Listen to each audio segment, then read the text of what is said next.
Emotional safety, the currency of modern relationships. Good evening, everyone. I'm truly honored to stand before you tonight.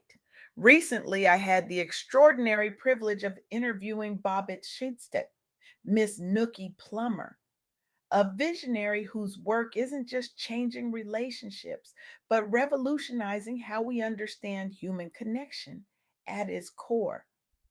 Miss Nookie isn't simply a relationship coach.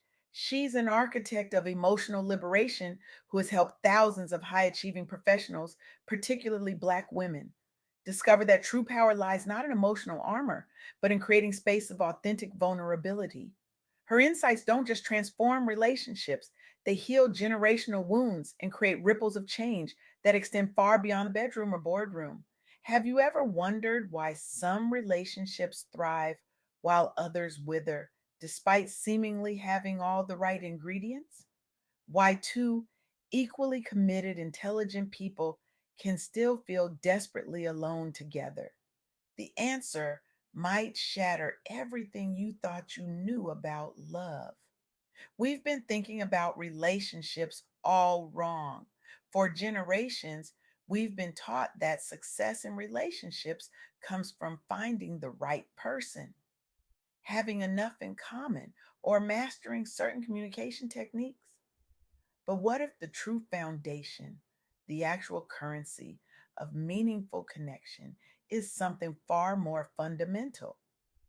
Emotional safety, not just as a nice bonus feature in our relationships, but as the essential foundation upon which everything else is built. Without it, we're constructing castles on quicksand. This insight from Miss Nookie challenges conventional wisdom in a profound way. Many high achieving Black professionals, in particular, have been conditioned to believe that success comes from resilience, from toughing it out, from never showing weakness. The strong Black woman trope isn't just a cultural stereotype, it's a survival mechanism many have internalized at the cost of their own humanity. But here's the truth that might feel like a betrayal of everything you've been taught. The environments, whether romantic or professional, that foster vulnerability and emotional security are precisely where we thrive most powerfully. Emotional safety isn't a sign of weakness, it's a superpower that unlocks deeper connection, creativity, and fulfillment. Let that sink in for a moment. What if the very thing many of us have been taught to avoid, vulnerability, is actually the gateway to the connections we most deeply desire? During my conversation with Miss Nookie, three critical insights emerged that I want to share with you tonight. First, emotional safety is non negotiable. It's not an optional extra, but the bedrock for healthy love and thriving partnerships. When we treat emotional safety as a nice to have rather than a must have, we set ourselves up for relationships built on shifting sand. How many of us have stayed in situations where we felt chronically unsafe, emotionally exposed, judged, or dismissed because we believe that's just how relationships are? How many of us have normalized disconnection because we never knew connection could feel different? Second, you can cultivate emotional safety intentionally through self awareness, communication tools like Miss Nookie's innovative Nookie Notes trademark, and boundary setting. You can actively build safer relational spaces. This isn't about waiting for the perfect partner to make you feel safe. It's about co creating safety together. It's about recognizing that emotional safety is a practice, not a destination. And third, healing past patterns is essential. By addressing old wounds, especially those shaped by societal pressures on Black professionals, you open yourself up to conscious love rooted in trust rather than survival. The legacy of historical trauma the daily microaggressions, the constant pressure to be twice as good. These experiences don't just disappear when we enter our relationships. They shape how we love, how we fight, how we connect. Healing isn't optional if we want relationships that thrive rather than merely survive. Now, let's look at how these principles are being applied in real communities with real results. Consider the remarkable work of Therapy for Black Girls, founded by Dr. Joy Harden Bradford. This platform provides culturally competent mental health resources specifically designed for Black women nationwide. The challenges they addressed were significant: deep stigma around therapy in the Black community, and a critical lack of accessible therapists who understand cultural nuances. Their solution: creating a therapist directory tailored to Black women and developing relatable podcast content that breaks down barriers around mental health conversations. The results have been nothing short of transformative. Over 1 million monthly podcast downloads, and thousands of women connecting with therapists who make them feel truly seen and safe for perhaps the first time in their lives.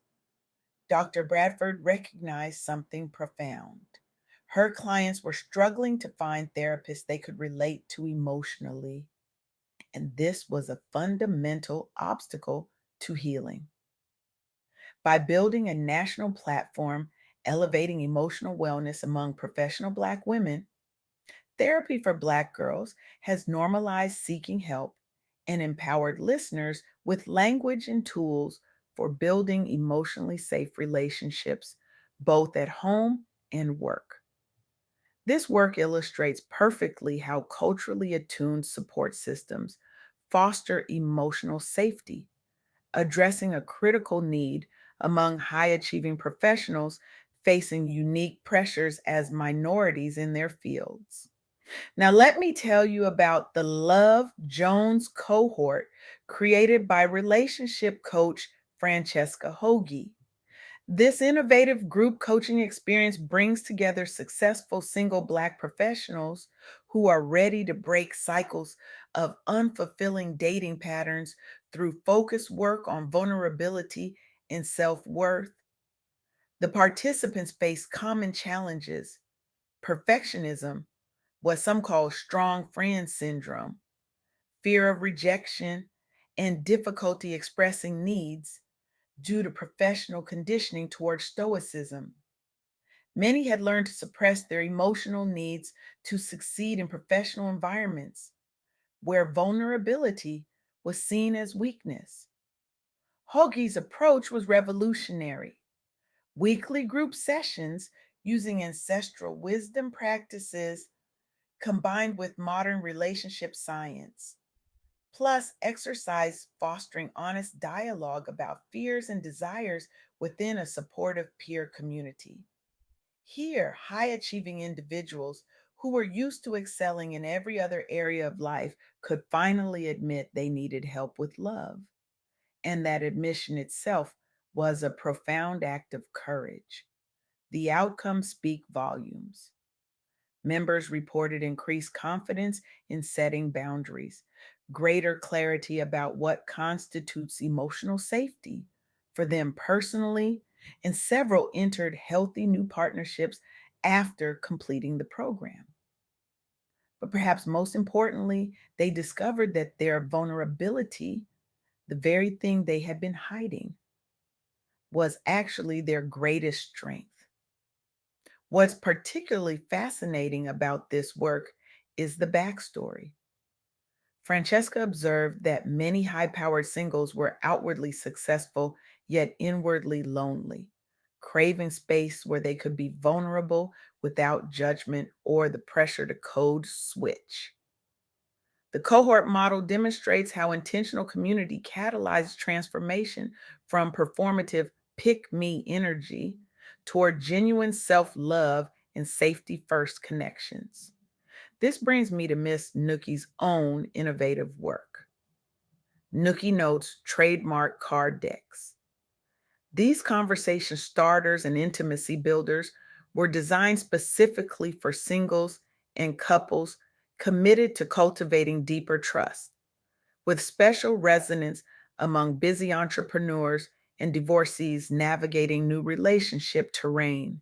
Miss Nookie observed that many clients found themselves repeating toxic cycles because they lacked practical frameworks and tools for discussing needs and boundaries safely. After years spent suppressing emotions at work and home due to cultural messaging around strength and silence, don't let them see you sweat. These individuals needed structured ways to practice vulnerability. Each deck includes prompts addressing everything from childhood influences on attachment style to playful ways couples can express appreciation, fears, and hopes without judgment or defensiveness. It's a structured yet soulful approach rooted in both research and science plus ancestral storytelling traditions. The results have been transformative. Clients report breakthroughs such as feeling truly heard by partners, friends, and coworkers, often for the first time, along with more confidence advocating authentically across all areas, not just romance, but also business collaborations and family dynamics. As Maya Angelou wisely said, I've learned that people will forget what you said, people will forget what you did, but people will never forget how you made them feel. This truth lies at the heart of emotional safety. It's about creating spaces where people feel valued, heard, and secure enough to be their authentic selves. But why does this matter so much? Why is emotional safety the true currency of modern relationships? Because without it, we remain in transactional connections rather than transformational ones. We stay in the shallows rather than diving into the depths where true intimacy resides. We perform relationships rather than experiencing them fully. For Black women in particular, who have historically carried the weight of being strong for everyone else, creating emotionally safe relationships represents a radical act of self love and liberation. It's about reclaiming the right to be vulnerable, to have needs, to prioritize your emotional well being without apology.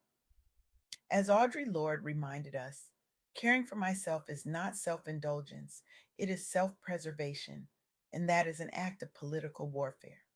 Demanding emotional safety in our relationships is part of that self care. It's not selfish, it's essential. So I challenge you tonight. What would happen if you made emotional safety your non negotiable standard? Not just in love, but in every relationship that matters to you. Imagine workplaces where vulnerability is seen as courage, not weakness. Imagine friendships where you never have to shrink yourself to fit in. Imagine love that doesn't require you to leave parts of yourself at the door. This isn't just idealistic thinking, it's the future of human connection. And it begins with you refusing to settle for relationships that don't honor your emotional safety. Starting tomorrow, I want you to conduct an emotional safety audit of your life. Which relationships make you feel secure enough to be fully yourself? Which ones leave you feeling drained, judged, or small? And most importantly, what boundaries do you need to establish to protect your emotional well being? Because here's the revolutionary truth: when you refuse to participate in emotionally unsafe dynamics, you don't just change your life, you change the world. You create ripples that extend far beyond your personal relationships. You model for others what healthy connection looks like. You break generational patterns of emotional neglect. The path to a more compassionate, connected world doesn't start with grand gestures. It starts in the quiet moments when you choose vulnerability over armor, authenticity over performance, and emotional safety over familiar dysfunction. Will you be brave enough to make that choice? Thank you